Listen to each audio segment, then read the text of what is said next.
Well, hey, everybody. Glad to be back with you again. And today's topic is how to stay relevant in your industry. This kind of seems like an important topic, David. A little bit, just a little bit. If you're not relevant, yeah, then I don't know. Well, it's funny If you're because, not, I think I've shared with you, I've been watching on the History Channel recently, like the men who built America and the foods that built America and the machines and there's the a series, donuts right? that built America, yeah. Yeah, they had it. I feel like I've learned more history, by the way, by watching this show than I did in school ever. I feel the same way. I've watched a bunch of those as well, and I'm like that. And now they've broken it down into like niches, like Right. Right. cereals that are like okay. But what's fascinating, right, is by watching it, and there's some really great business lessons along the way when you're watching them, because you think about this, how many companies that they talk about even 100 years ago or so that are still relevant, but also some of those competitors back in the day that maybe even had a head start on some of what we know now, we don't know anything about today because they are no longer here. Right. I was watching recently this episode where they were talking about the India motorcycles versus Harley Davidson. Well, India quit making motorcycles, I think, in the 1950s because Harley finally became the motorcycle that overcame, them in the competition. And it just shows you how just because you have current success doesn't mean you're going to have lasting success.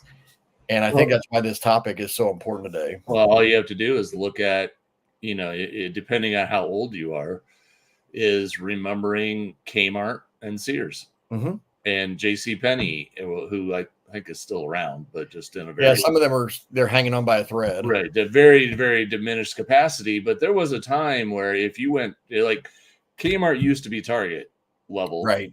and Sears was like it was you went to Kmart or Sears pretty much for Everything. those were your main department stores that you went to for everything, and now you can't find one anywhere. Yeah. So it really is they did not adapt with the times, and they did not stay relevant. And Well, think about also Blockbuster and Netflix. there is still one Blockbuster in existence out in Oregon. Oh, I know that It's a hanging on by a tourist thread. trap now. It's more like a museum. Yeah, yeah. But think about that. I mean, Blockbuster dominated the 80s and 90s, and then Netflix comes along, and they're this kind of like little brother pipsqueak kind of a company that people thought, oh, it's nice. You can get some videos in the mail, whatever. And they kept adapting and kept paying attention to the market, and And they tried to sell themselves to Blockbuster, and Blockbuster turned them down. I don't think I even knew that. Yeah. There was a time where I think Netflix was trying to get more capital to grow their business and was trying to expand. And we're like, okay, we're going to go to the 800-pound gorilla in our niche, Right. and see if they'll just buy us to give us the capital to go. And Blockbuster turned them down and didn't want them. Yeah. Whoops. Yep. Yeah. I mean, but you look at, think about, I know back in when I was in high school, and college, where going to like the music stores to buy CDs and everything, how popular that was and how those stores were just booming at the time. And then what happens? The iPod comes along, MP3 players come along. And even within the MP3 player industry, right? Apple became the giant. And then it all went on your phone. Yeah, everything went digital, right? So, folks, this is just some examples of what can happen. It's like what just because you may be to experience success today, you can't rest on your laurels and know and believe that 5-10 years from now that you can keep doing the same things Right. and expecting the same results, because there's always something changing. That business is an ever evolving marketplace, and competition continues to rise. And that's part of the thing I've learned through those series on the History Channel too, David. It's that so many of these successful companies, they weren't the first, but they innovated on some of the original ideas that somebody was working on and then they became the superior product or producer. So this is what we're talking about, folks, is like when you see, I mean, and all of us have probably done this, right? We see something and we're like, and I think that could be a little bit better. And so, you could produce it yourself, or you could find another product that is a little bit better.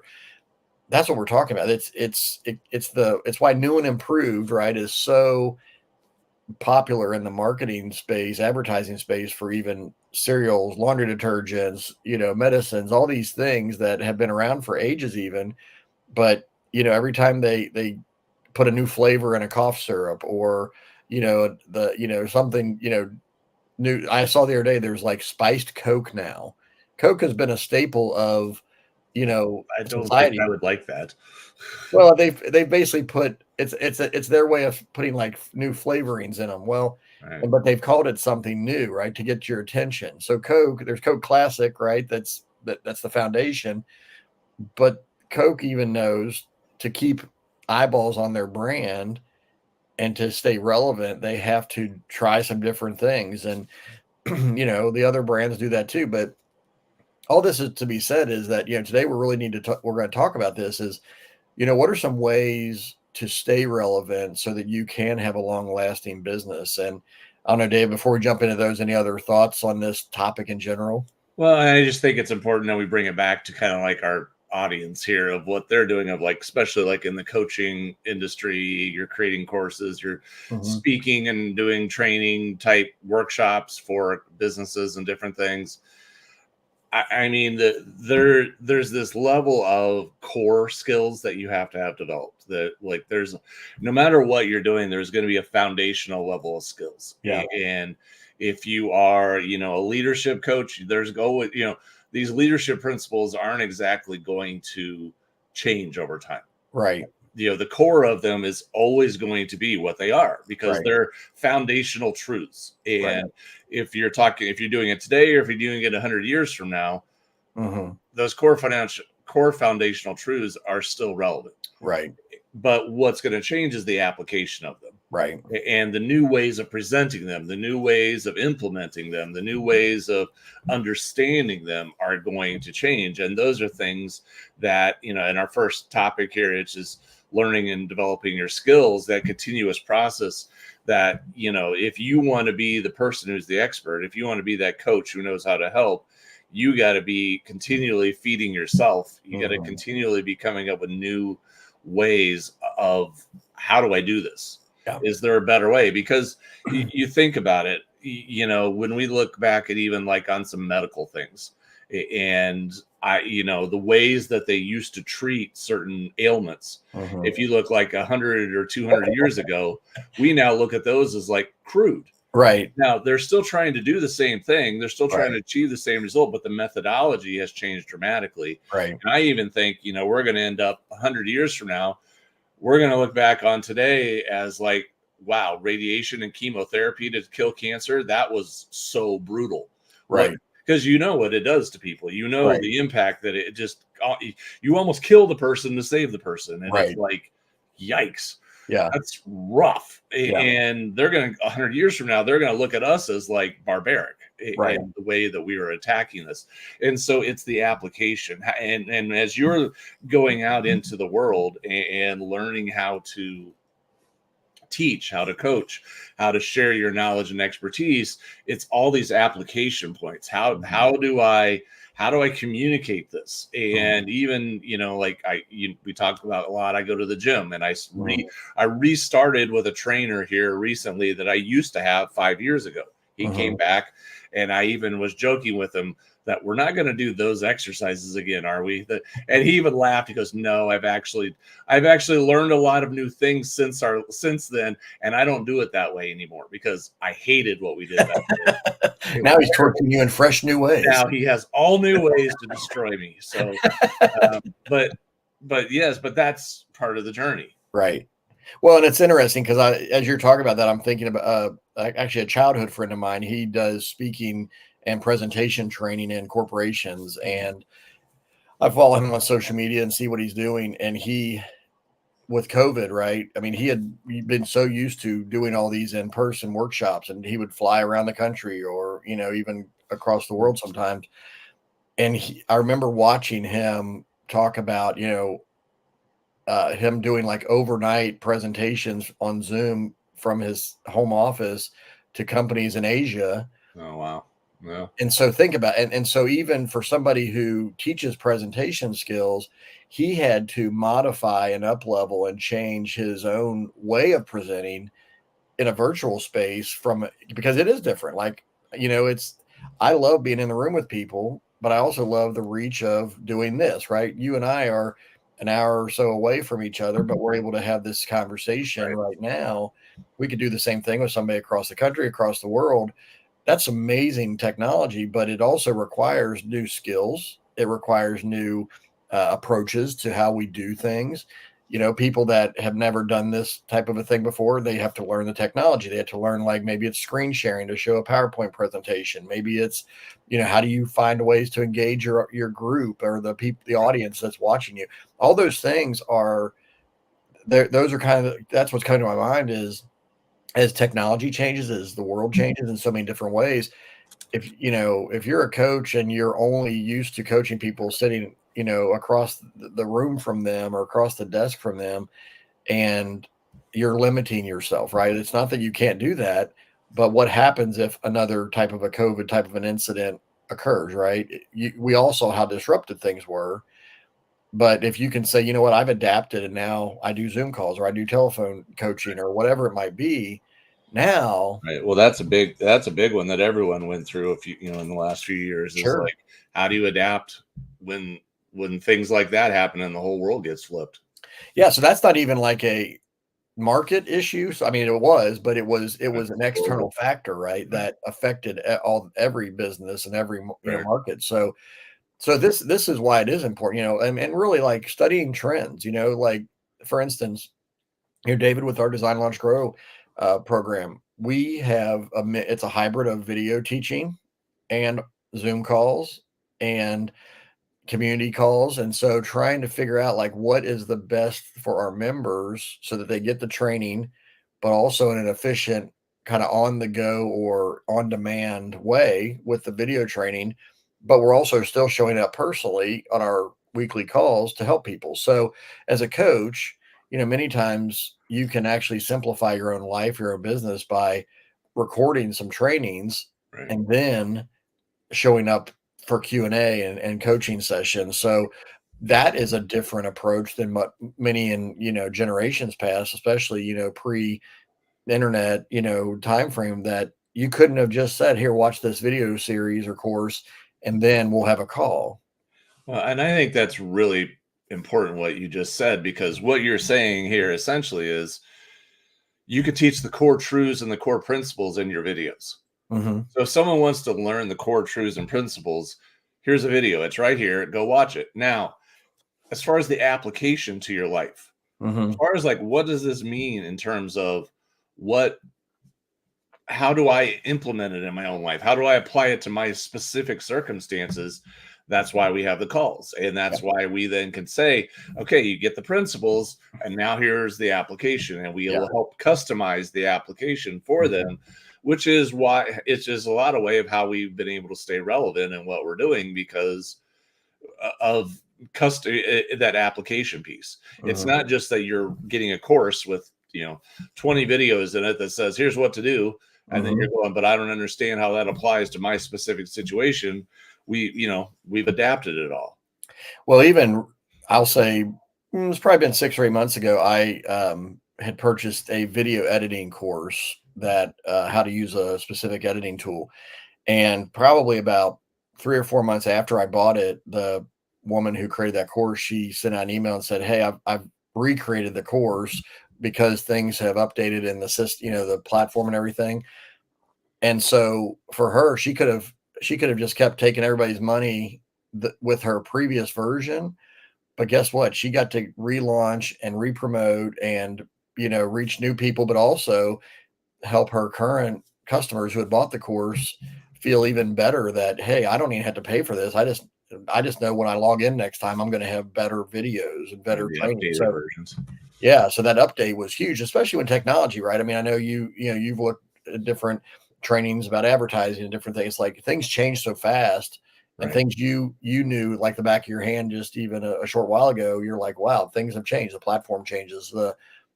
Different things change. So really understanding your industry or your expertise area and saying, what worked then may not be as relevant or effective today. And how do I up level that? And we've been doing that with our Design Launch Grow program, right? We've said, we created these core videos, but we have also said, we want to help our members have a clear path.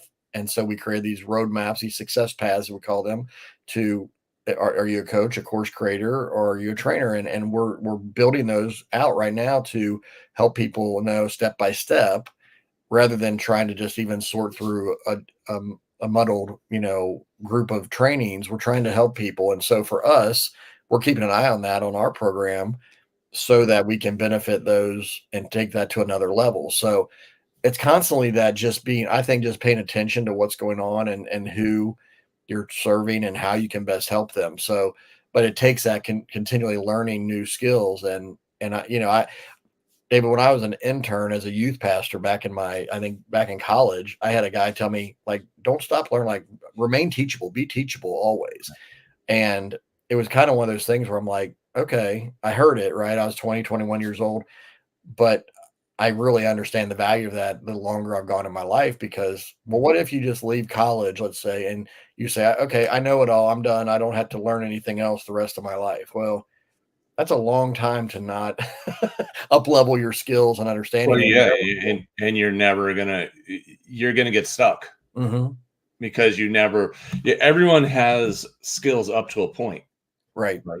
And that's true for every human being on the planet. You have skills that take you to a certain point, but do you ever want to go beyond that point? Do you ever Mhm. want to get back a little even more successful than what you were, yesterday? Because if Yeah. you do, you got to keep growing. You got to keep expanding your skill set. And I think one of the best ways of doing that is through your network. Mhm.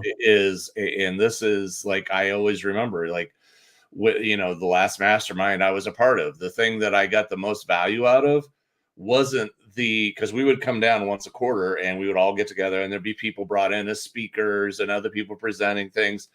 The stuff that I got some of the most valuable out of had nothing to do with that. And Yeah. you might be thinking, I'm hearing all these amazing speakers, all there's amazing ideas, da da da da. Where I had the most value was dinner. Yeah. When I sat down with a group of the guys were in the group, and then we broke off into smaller groups, Right. and we all sat down at dinner and we just started talking to each other about, like, well, how are you doing that? Yeah. Well, I'm doing it this way. What are you doing? Yeah. And all of a sudden we're going back and forth and back and forth. And it was this network of people who Mhm. all of a sudden are spinning our ideas around for each other. Well, maybe you should think about trying this. Right. And all of a sudden you're like, whoa, I never thought about that before. That's amazing, because now we're helping each other in a much more direct Yeah. way.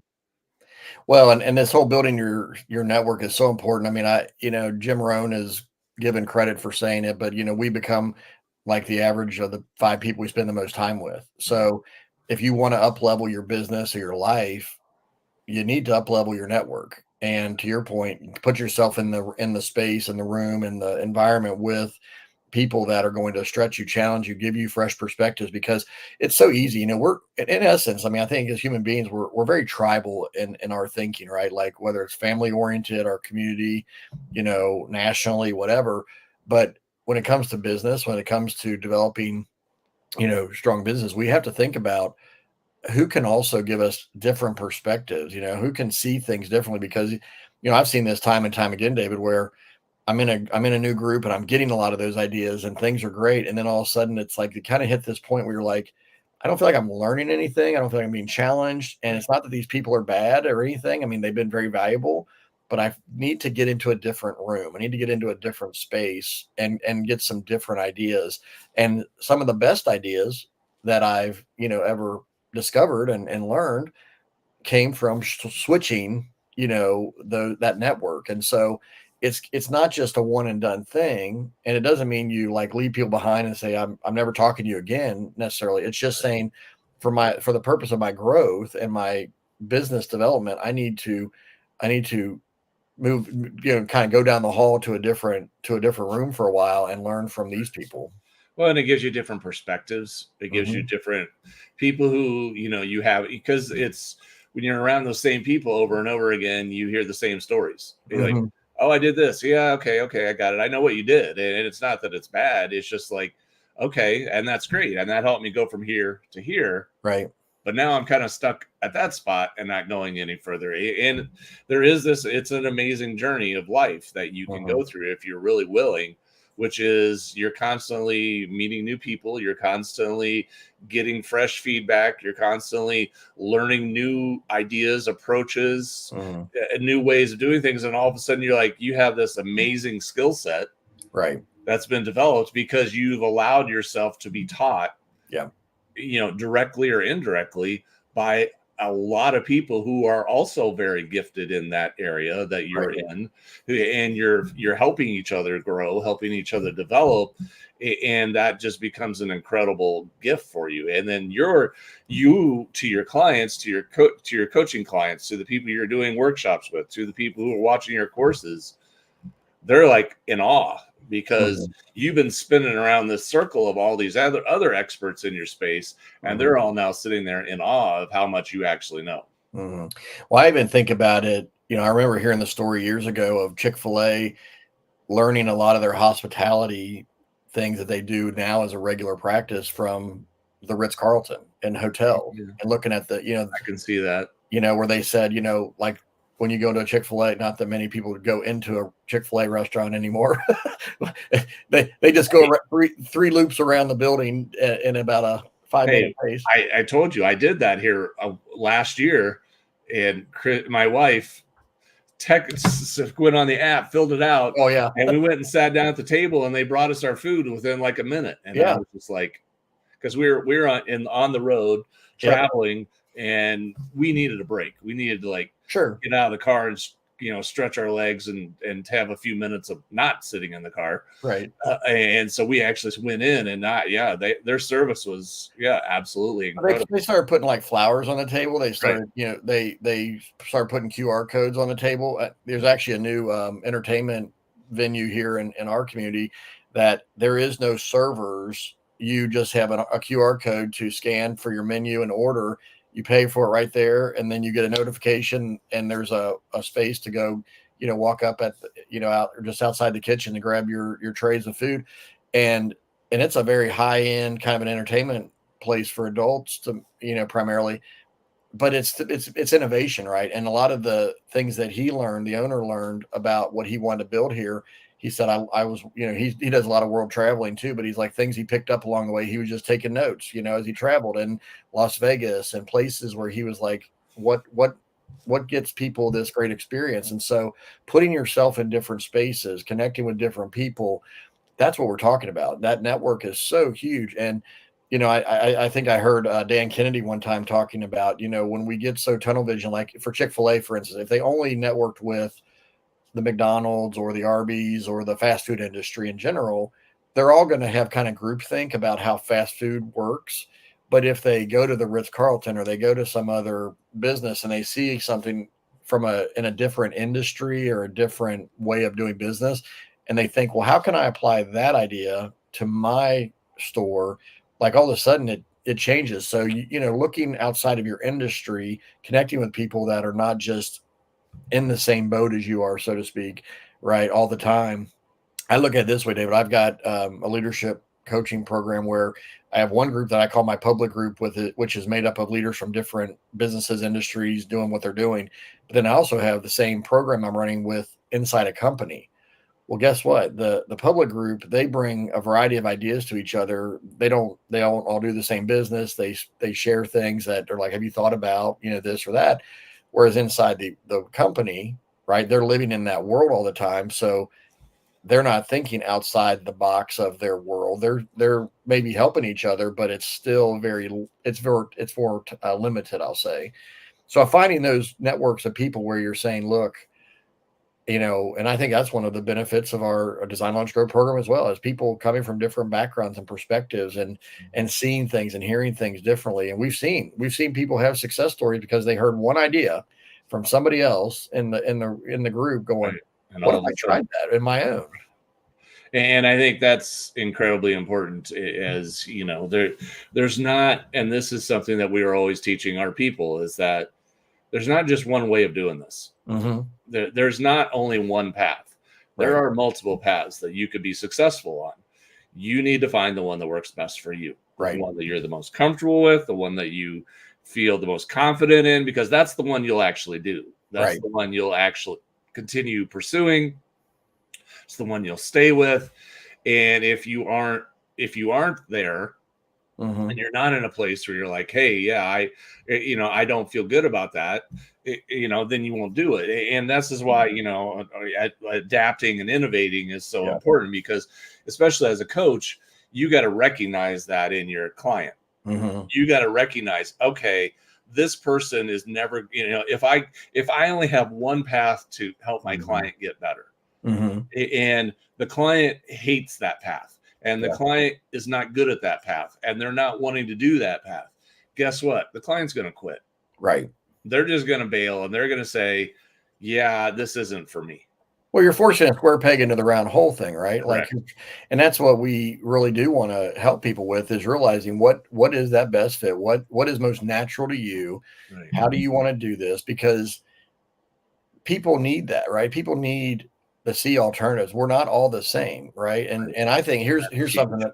that I find interesting, David, is I think that there's a pattern that we can and probably should, when we're starting out, right? We're learning what to do. And we see experts, we see people who are being successful, and it's natural to kind of imitate them and Right. to do what they're doing. But after a while, we need to evaluate and say, okay, is this the best way for me to move forward? And then at that point is when you start to innovate. So imitation is not a bad thing, but I know for myself, I had to start asking myself the question, like, Chris, is the business you're building what you truly want, or is it what you think somebody else says you should do? Mm. And when I started to really dive into that, I thought I'm imitating a model that does work for some and has worked for many, but it may not be exactly what I want to build and create. So then I had to go kind of not back to the drawing board completely, because I had a foundation at that point, but I started to really say, well, what would I do if I really had my ideal model, right? What would I do? Then at that point I had more confidence because I had imitated, I'd watched, I'd learned, I'd tried different things, but innovating and adapting to make it my own has been huge for me. And I know it's been huge for you as well. Right. Well, and I look at it from the perspective of, I've had so many times when either I was speaking to a room of people or I was coaching someone, that when I think of adapting and innovating, that's where, in that environment right there, I've had many times where I was talking to somebody and they got it. Hmm. Like what I was trying to share with them, what I was trying to show them, they just got it. And it was like, yeah, okay, Hmm. that's amazing. I got it. And I knew, okay, we're great. We can go. Other times I've delivered the exact same information to somebody and they look at me like I'm an alien. Right. Like, what? Like Right. and it can be true of a room of people. You could be Mhm. looking across a room, you're standing on stage speaking to a room of people, and you look out on the audience and you go, uh-oh, they're not getting it. Yeah. Like the looks on the faces are Yeah. telling you they're not getting it, or the look on the client that you're coaching is not getting it. That moment, right then and there, you had better have something click in your head that says, I need to adapt right Yeah. now. I need to innovate and come up with a new approach, a new way of teaching this, a new way of sharing this. Or maybe it's even as simple as, I'm going to pause and I'm going to ask you, so what are you thinking right now? Right. Or so what's going through your head? Hmm. And just even pause, because you need to assess and find out, why is this not connecting? Hmm. And maybe I need to, and then sometimes it's as simple as, I just need to present this in a different way. Right. I need to tell it as a story Hmm. instead of as a principle. I Right. need to share this in such a way that it's going to be more relatable to them, because for whatever reason it's not relating to them. They're not connecting to this principle. Yeah. They're not getting the idea. It's too technical, or it's too jargony, or it's just something that they don't have a skill for. But if I can do an analogy, Hmm. maybe I can sit here and give an analogy of, it's kind of like this. Right. You know how when you would go and then tell a story about Sure. something else, and they go, "Oh yeah, I know that," and okay, now I see how it all relates, Yeah. and now they get it, and that's how you become such a more effective coach and Hmm. trainer, and even course creator for that matter. Yeah. Even though you don't see the audience at that point, it's that you have to have multiple ways of sharing and teaching. You Yeah. have multiple ways of helping people get a result, because if you don't, it starts to, you got the one track that you're on, and if you don't follow my one track, well then. Yeah. Well, I remember even years ago sitting in a room where you were presenting, I would say, more technical things to us. And I was understanding because I was at a place where I'm like, okay, it makes sense. And now it's about how do I implement that, right? Whereas I was also sitting next to some people who were like looking at me like I don't understand. And like, because I think the issue was we are all in different places, right? Right, So to your point, you can say the same thing to an audience of different right. people, but depending on where they are, adapting to your audience in that way, and that's hard in a group setting, right? It's hard in a when Right. you're on a stage speaking to an audience, but if you're on a coaching call and you're face to face like this, and you can talk to Yes. somebody, you may talk to Especially somebody one on who's one yeah, when you're talking to somebody. Yes. yeah. So, but that's one of the reasons of adapting, right? Like if you realize like my large group training may not be connecting to specific people, then add a Q&A element, add a Right. coaching element where you can then say, okay, we've talked about this. Now, what are your questions? How are you what are you thinking? How are you struggling in this area? So once again, I think it's being able to find ways to help people in fresh new ways. It's also to your point about even telling stories. Sometimes it's finding ways to say things in fresh ways, but and just even finding different models. I mean, we continue to study and research and watch what's working and out in the virtual online business world, and we're like, you know what, we're picking up ideas and we're thinking about things, and then we're able to share those ideas with our clients, and we're able to try things on our own, even going first many times, to then say, hey, this is what we've been doing, this is what's working, what if you did something like that? Once again, it's not being prescriptive that you have to do this. It's being descriptive of this is an option. And so I think that when you're positioning yourself in your coaching or your courses or your training, whatever mode you're doing, in a way of saying, you know, I am continually goes back to that continual learning. Like I am continually trying, testing, learning, and growing so I can bring more value to you. I remember I might have shared this before, but this has been several years ago now. I remember it was a Saturday. I'll never forget. I was like just kind of hanging out on a Saturday, and I felt guilty because I was. It was easy to teach the leadership principles and things that I was teaching to some clients, and I was like, why do I feel guilty about this? But then because what I realized was my value to those people was I was a continuous learner. I was somebody who was continually reading and growing and learning so I could bring more value to them. So it kind of hit me like, Chris, you're kind of this living library of resources to these clients. Don't feel guilty because it's easy to you. Mhm. Realize and appreciate the value that you have when you walk in the room and you're talking to those people. It's a compounding effect, right? As we continually grow, as we continually try new things, we continually communicate new things, we are able to basically help people see things in fresh ways and help them understand things and try things in new ways. So, all this is really important, but it also makes I said it this way, I've heard it years ago said, people don't need a perfect example, they need a living example. That's a good point. And I think that's a big part of what we're talking about today. Yeah, and I think it's just always a way. And again, there's a little bit of this, like you were even talking earlier, like you're not, especially if you're in a group setting, you're doing a training session with some people, you're not going to hit everybody. Hmm. And some people are going to be there and they're just not in the right place to be Hmm. able to even get there. And I've had times where I've been with clients and I explained it every way I knew how, and they're still not getting it. Hmm. And then that just comes down to realizing that this person's really not Yeah. the right client for me. They're really not the Hmm. person that I should be working with, and just being able to be okay with that. But then also trying to focus on finding those right clients and Right. finding those right relationships, because when you do, it's a powerful experience when you're able to make it work. Well, and I even think you've shared before where like there was one time where you thought you had found a good course to learn some stuff and you realized they're talking at an advanced level well Oh beyond yeah, where you were even starting at, right?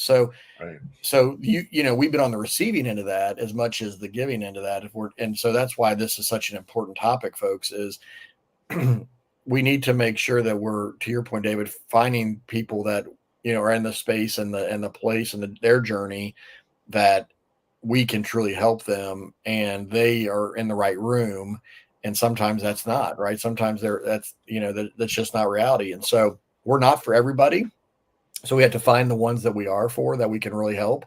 And sometimes, people kind of, we all outgrow, like we said earlier, we all outgrow the rooms we're in, the spaces we're in, the environments we're in. And that's okay. That should be a good thing, right? It's like, children, if they didn't grow into, adolescence, they would be unhealthy, right? There's something's wrong. And if you don't grow from your teenage years into your 20s and your adult years and beyond, like, something's wrong health wise. And so, we need to keep growing in our businesses. We need to keep evolving and taking those next steps, because as we do, we can serve more people in a better way. And that's what we're talking about today. There's a book I read a while back called Race to Relevance, and it was talking about especially organizations and associations, but it was about how, like if you look at like different service clubs and communities, like there's Kiwanis, there's Rotary clubs, there's Lions clubs, all these different clubs, right, that have been around for quite a long time. What I see now, many of them are really struggling because they're doing the same things they've always done, and they're not attracting new people to those organizations. And guess what? They're going to ultimately die out if something doesn't change. Correct. Same can happen to our businesses if we're not careful.